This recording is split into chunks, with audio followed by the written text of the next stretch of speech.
Good afternoon, Mr. Namphy. Welcome back to our program. Thank you so Great much. It's having an you. honor to be here and to connect with all of the Caribbean Today listenership. Okay, well, let me introduce you again to our listeners. Paul Namphy is the political director of the FANM Organization, and he's here with us today to discuss the racist and widely condemned allegations that former President Donald Trump made during the ABC News debate with Vice President Kamala Harris regarding Haitians in Springfield, Ohio. The former president at one point during the debate remarked that Haitian migrants in Springfield are eating cats and dogs, and that residents are finding their pets missing. This rhetoric has been repeated by his vice presidential running mate, J.D. Vance, who, along with Trump, has refused to back down from their comments, despite Springfield city officials declaring there was no evidence to support the allegations. Thank you again, Mr. Namphy, for joining us today to discuss this issue. Thank you so much. And our hearts go out to our community members, our sisters and brothers in Springfield who are facing terrible, terrible, terrible stigmatization. And as I'm sure you're aware, bomb threats and really threats of terror with hate groups such as the Proud Boys and others, basically KKK type politics who are on the streets of right now, really terrorizing our people. Oh my goodness, it's getting worse. Okay. Well, okay. Former President Donald Trump's comments on Haitian migrants in Springfield eating cats and dogs of neighbors has been widely viewed as racist and xenophobic. Comments like these coming from a presidential candidate and his running mate are disturbing to the Haitian diaspora and Caribbean community at large. I want to start by asking you, as a Haitian national, how you felt about these comments and what you're hearing from other Haitians and Caribbean Americans in your community. So the first thing that we have to do is to put the remarks in context. As you are aware, even before the presidential debate, these rumors began circulating, and again, without foundation, again, baseless. And we saw the likes, unfortunately, people like Elon Musk of X, and then the senator J.D. Vance from Ohio, who basically elevated these very, very hateful remarks and basically taking them at face value. And we all know that these remarks are completely baseless. So our community went into full action mode. And I want to say action rather than reaction because it's very important that we underline the positive narrative, affirming our immigrant communities. And a number of people have spoken out very, very, very clearly. Our executive director, Marlon Bastien, whom you have interviewed on this program previously, who's, as I'm Yes. sure you're aware, currently as elected official also of Miami-Dade County District 2 as a commissioner. Oh, And yes, and she and many other of our leaders, Haitian American women, have spoken out. They include State Rep Mari Paul Woodson, who's very clear that Mari Paul Woodson, as a Haitian American serving in House District 105 in the state of Florida, is rising above this rhetoric. And that's really the very important thing to say, that right now it's about making sure that there is leadership that is credible, that is qualified, that is humane in terms of people who are making decisions that affect our lives. And State Rep Woodson was saying that it is necessary to reject the hatred, the division, the racism, and the lies that Senator Vance and many others are promoting. So we've had a number of other voices who have lent their words to the occasion, including our executive director, who have said that the fabrications are not only insulting, they are part of a plan to demonize Haitians and, by extension, all immigrants and people of color in general. It is definitely a step toward discrimination and persecution. So we've had a number of people, State Rep Dodzie Joseph, Coral Springs Commissioner Nancy Metier Bowen, they've all spoken out very, very clearly, basically to denounce the rhetoric that we're seeing right now. yes. Okay. Now, these allegations have recently been determined to be rumors, started from a missing cat that was eventually found in a basement. We've now come to learn that the woman who started this rumor on her Facebook page has come forward to say that she's regretful and fears the damage she has caused to the Haitian community. In this era of misinformation and disinformation, why do you think it was so easy for the Republican ticket to run with a story that was based on hearsay? So I think that again, there's been an almost decade-long uh, effort of xenophobic groups here in the United States Mhm. to demonize, criminalize, stigmatize, and really invalidate our basic humanity, our basic dignity. And this is just the latest version of that, and a particularly potent one, because we would think that when we were seeing, President Barack Obama, when he was campaigning for president, first against Senator Yeah. McCain and then Senator Romney, and all three of those people I just mentioned uh, are within a tradition of discourse having certain limitations, and Mhm. we wouldn't hear at the highest level overt, baseless lies and dehumanizing statements from anyone who is from a major party and is seeking public office. And I think that that is the Rubicon that has been crossed, unfortunately.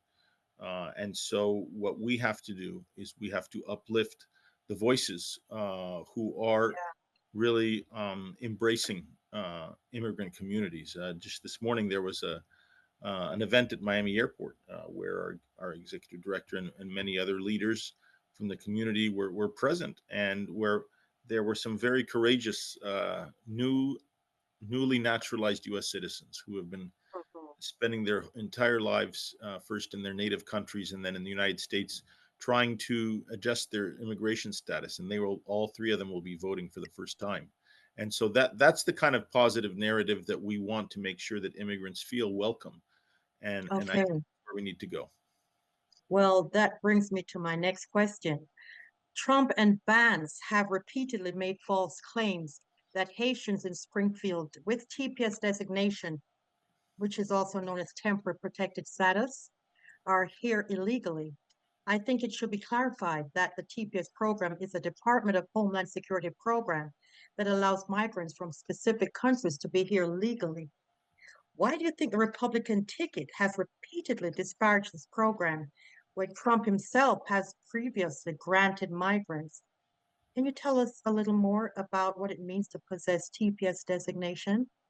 Yes. So, other than the apparent fact that many groups are speaking out because they believe that it suits their political interest to do so, but I do not want to make definitive statements on intent, because clearly that is a very slippery slope. But we can analyze the facts, and the facts are that the TPS program exists today. It's for 16 countries. It's between 1.5 and 2 million people who have Mhm. either applied, been approved, or are eligible and are applying.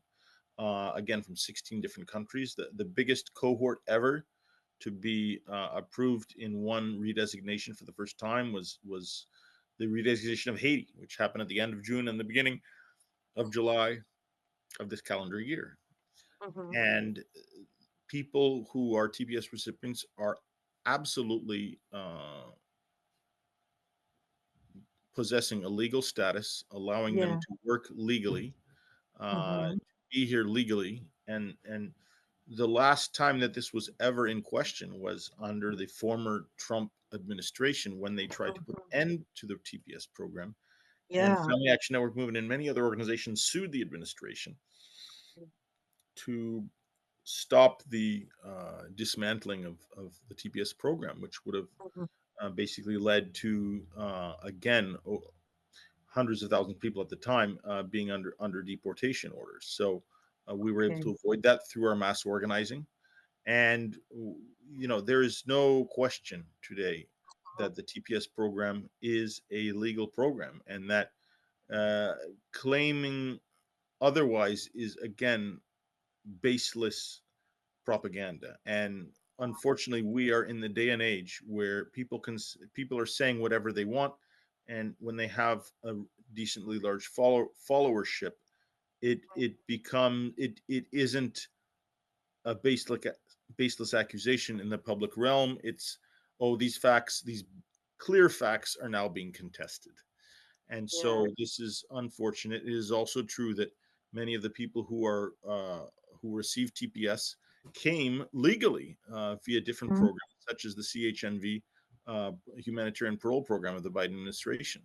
And so, unfortunately, there are groups that any move that is legal, that is completely legal, but that favors the outcomes, the dignity, the well-being of immigrants, is Mhm. basically bashed because there are narratives out there, and I'm not making this up. I'm not even characterizing them. This is how they self-characterize.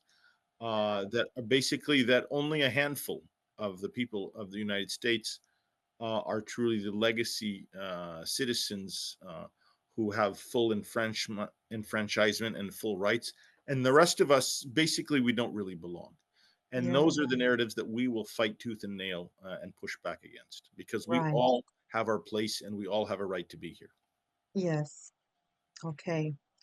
Now, Springfield city officials have stated that Haitian migrants that have moved there have boosted the city's tax revenues, as well as taken up work in industries that desperately needed jobs filled. If the Haitians are working and boosting the city's economy, what do you think the perceived problem is by some residents? If one third of the city's population was suddenly sent back to Haiti, would that cause an economic crisis for the city? Think? Absolutely, yes.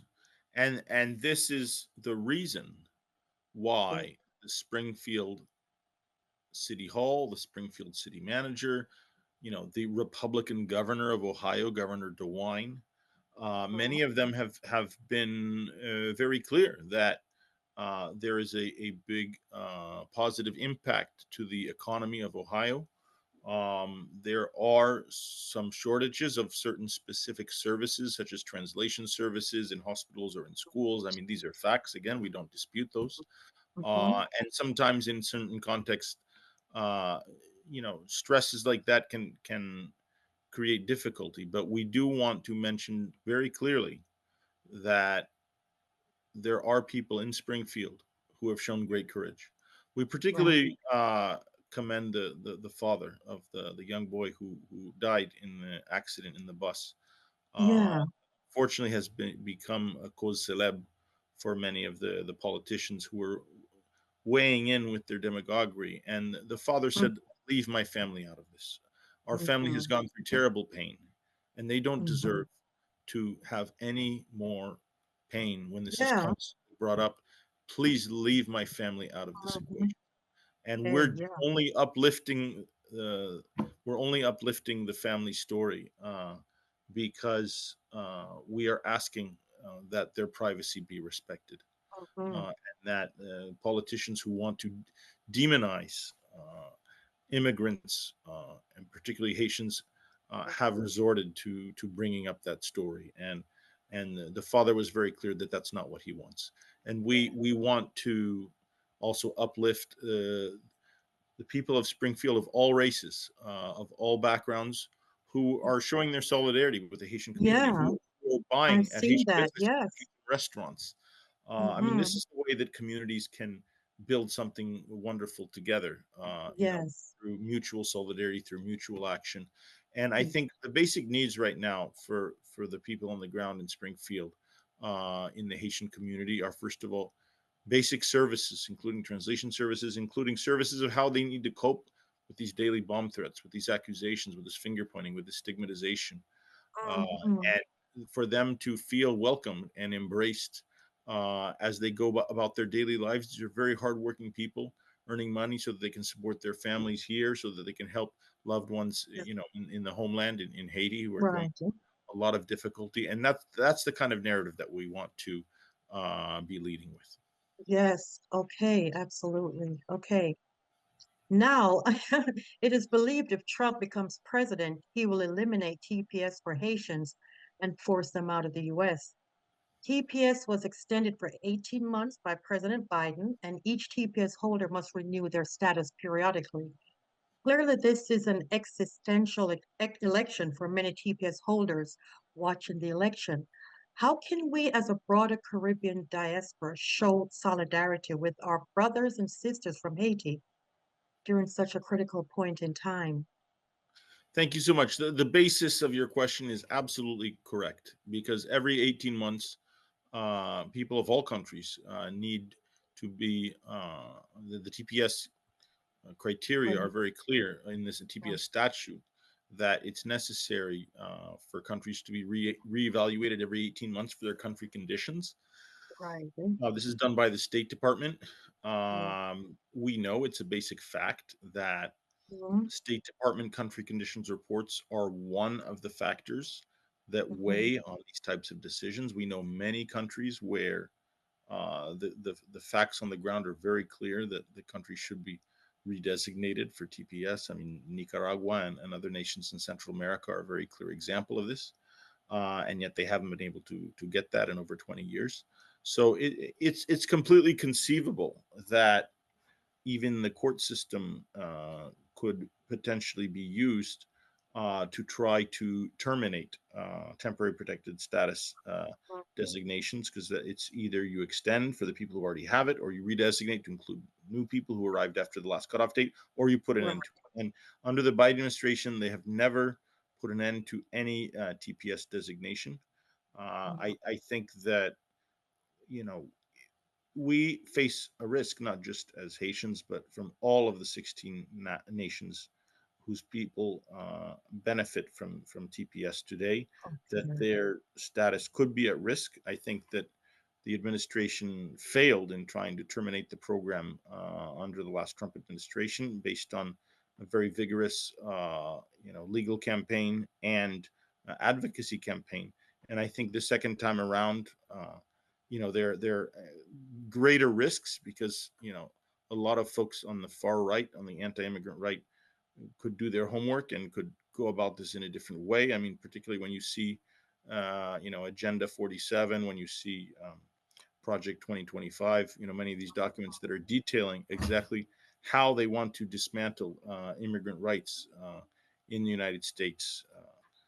And so I think that the risk definitely is there. So the second part of your question is, what should be done about this? Yeah. I mean, I could face the camera and say, vote, vote, vote. But I think that that's already understood. I That's the think that solution. Yeah. we do need very vigorous GOTV during this race. People need to understand that there are very, very high stakes. Yeah. And we always say this: the high electoral stakes are at every level, from the presidency down to the local level, to the municipality level, to Yeah. many of the whether electing judges who will oversee decisions on the judicial side of Right. things. This is a very high stakes election. We know both the Senate Hmm. and the House of Representatives are It within is. 1% of flipping either way. We Hmm. know that at the state level here in Florida, there are very, very, very important electoral outcomes. We know Yeah. some of our champions in the state house. I mentioned two of them, Doti Joseph and Mary Paul Woodson, who've spoken out regarding the recent events in Springfield, Ohio. Um, Hmm. those champions have a wonderful vision, but because of the reality of legislative majorities, there's not a lot that they can pass Yeah. in the current status of the Florida House and also the Florida Senate. So I think that the first thing that we would ask is for people to get involved, for people to get engaged, for people to Yeah. really understand that even if they can't vote, they know people who can, and they need to make this issue real. That immigrant rights and the dignity of immigrants is a crucial, crucial, crucial criteria in why people should be voting, and that they should be asking their elected officials and their candidates, "What is your position?" on Yes. And the partiality towards, you know, certain groups, as you say, or certain nationalities. It's Yeah, very, very obvious that, there's some favoritism or there's some special privileges that are given to other countries. And well, Haitians have always been just demonized. I So, would I would agree that there has been a lot of history bearing that out. I think the very fact that we are in Florida is Mm-hmm. crucial because of the percentage of Floridians who Yes. either are born outside the United States or are from immigrant backgrounds. And, Right. if you look at Miami-Dade and Broward and Palm Beach County, this is Mm-hmm. particularly true in terms of the numbers, the percentages. It's very, very important that people have to take a stand. Do you support immigrant rights? Do you Yeah. support in narratives that tell the truth about immigrants? That immigrants pay more in taxes Mm-hmm. per capita and based on their earning power than naturalized citizens, and that than U.S. born citizens. Also, Yeah. people know that the crime rates and the rates of committing crimes in immigrant communities are far less than the general average, and there are reasons for that because immigrants Yeah. realize Yeah. that if they have a record, this will not only affect their legal situation here, but their immigration Mm-hmm. status as well, and there could be very serious consequences. So they know that, Yeah. So they know that. Yes. and so it's very important to set the record straight Mhm. on immigrant lives, and so that's why here at the Family Action Network, when we make a special appeal to the public to really get informed, and Yeah. I imagine the majority of your listeners today are already very clearly aware of this Mm. by virtue of who is listening to this program, and people know very well the challenges that we as immigrant peoples face here in the state of Florida. Yes. Yes. So where do we go from here? What are, tell us some of the plans that are, that are in progress in response to all of this. What Yeah, do, how do yeah, we fight? I would answer in three ways. First of all, there is the immediate crisis. The people of Springfield need our love, need our support. Hmm. There are a Hmm. number of local voices on the ground Yeah. who really, really, really need to be reached out to. If people who are on this program, want to call in to our organization, they can call us at 305 756 8050. They can leave a message, and we will call them back about ways to get engaged. I think Yeah. that the second thing that we need to say is this, of course, is bigger than Springfield, Ohio. This is showing a lot of the latent racism that right now in the last 6 years has really been encouraged and egged on by irresponsible decision makers and At the top. irresponsible messengers at the very top levels. Mhm. And so that is the second thing that we need to look at the big picture geographically, look at throughout the United Yeah. States what's happening, but particularly here in Florida. And the Yeah. third thing, as I mentioned earlier, is everyone on this program, if they have U.S. citizenship, they need a plan to vote. Mhm. And if they are not a U.S. citizen, are they able to become naturalized, and what is the calendar, what is the time frame for that?